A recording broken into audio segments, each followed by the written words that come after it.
Doctor ইউনূসের কাছে আমরা বিচার চাই, হাদি ভাইয়ের বিচার চাই। হাদি ভাইয়ের বিচারই এদেশে হচ্ছে না। হাদি ভাইয়ের মতো এরকম একজন লড়াই করে যাওয়া মানুষের যদি বিচার না হয়, আমরা আমার বাবা বা 1400 শহীদের বিচার কী হবে আশা করি।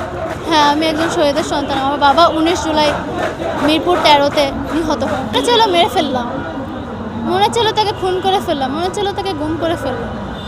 বিচারের কথা বললে, আপনি যদি বিচার চেতে যান, আপনি যদি একটা মামলা করতে যান, আপনাকে আরও নিজের পকেট থেকে টাকা খরচ করতে হবে, নিজেকে মানুষের হুমকি সহ্য করতে হবে, মানুষের কাছে নিজের জীবনটাকে মনে করেন একটা আতঙ্কের ভিতর নিয়ে দিলেন।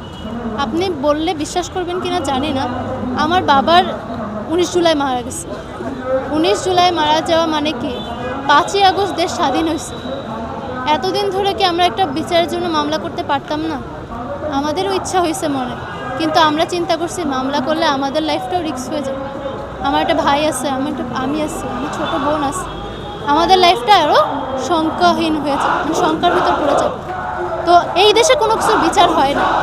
তো কিন্তু এই জন্যই হাদি ভাইয়ের বিচারটা আন্তর্জাতিকভাবে হোক।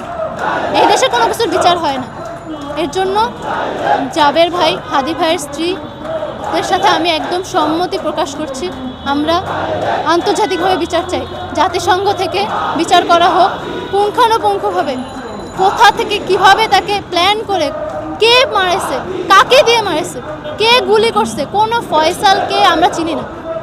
কে গুলি, ফয়সালকে আমি চিনি না, ফয়সালকে আমি জানতে চাই যে এই লোকটা খুন করছে, এর পিছনে এ ছিল, এদেরকে নিয়ে আসুক। আমি না, এই দেশে সবাই চায় এই শাহবাগে নিয়ে আসবে, তাকে ফাঁসি দিবে, আমরা সবাই দেখব। এইটাই আমাদের মনে শান্তি, এবং আন্তর্জাতিকভাবে বিচারটা হোক, কারণ এই দেশে বিচার হয় না। এই দেশে বিচার আমরা আশা করি।